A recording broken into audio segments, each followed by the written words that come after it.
మాట్లాడండి.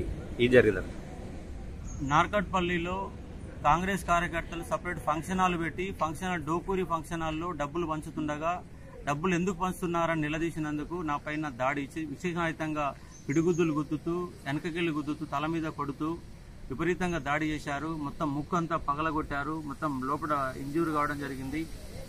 అదే మాదిరిగా అమ్మనా బూతులు తిట్టారు. ఇక్కడ ఎందుకు వచ్చారంటే ఎంత ప్రజాస్వామ్యంలో అధికారంలో ఉన్న కాంగ్రెస్ పార్టీ డబ్బులు పంచుతూ ఓడిపోతున్న భయంతో డబ్బులు పంచుతూ ఒక అశోక్ సార్ పైన దాడి చేశారు. ఈ విధంగా ప్రతి పోలీస్ స్టేషన్ దగ్గర డబ్బులు పంచుతున్నా కూడా ఎలక్షన్ కమిషన్ పూర్తిగా విఫలమైంది.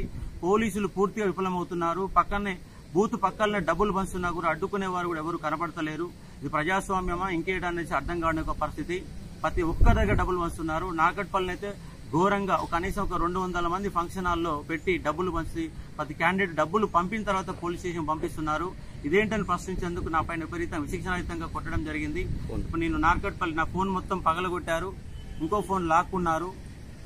ఆడ జరుగుతున్న ఇన్సిడెంట్ తీసి మరో క్యాండిడేట్ నాతో పాటు వచ్చినటువంటి శ్రీకాంత్ రెడ్డి పైన అంగి చింపేశారు. మొత్తంగా అంగి చింపి విపరీతంగా ఆయన పైన దాడి చేశారు. కుర్చీలు లేవట్టి విపరీతంగా కొట్టారు. నార్కట్పల్లి పోలీస్ స్టేషన్ ముందు పోలీస్ స్టేషన్ కాడికి వస్తే పోలీసుల నుంచి కనీస స్పందన కరువైనది. జస్ట్ అప్లికేషన్ తీసుకున్నారు కానీ ఎస్ఐ గారు చెప్తే ఎస్ఐ గారు కూడా కనీసం ఇటువైపు కూడా రావడం లేదు. ఇక్కడ ఏఎస్ఐ గారేమో కంప్లైంట్ ఇచ్చి వెళ్ళిపోండి అని చెప్పేసి నిర్లక్ష్యంగా మాట్లాడుతున్నారు. కనీసం పోలీసుల నుంచి కనీస స్పందన కూడా కనబడతలేదు. ఇది ప్రజాస్వామ్యమా? అసలు ఓటింగ్ ఎమ్మెల్సీ ఓటు పట్టభద్రులు పాల్గొనే ఎన్నికల్లో కూడా డబ్బులు పంచుతున్నారు. పోలీసుల నుంచి కనీస స్పందన కూడా నాకు ఇక్కడ కనబడతలేదు. ప్రతి పోలీసులకు ఇదే విధంగా జరుగుతూ ఉంది. పట్టించుకోవడం వల్ల నేను ఎమ్మెల్సీ క్యాండిడేట్ ని అశోక్ కుమార్ స్వతంత్ర అభ్యర్థిగా పోటీ చేస్తున్న నేను నా పైన విచక్షణరహితంగా దాడి చేయడం జరిగింది.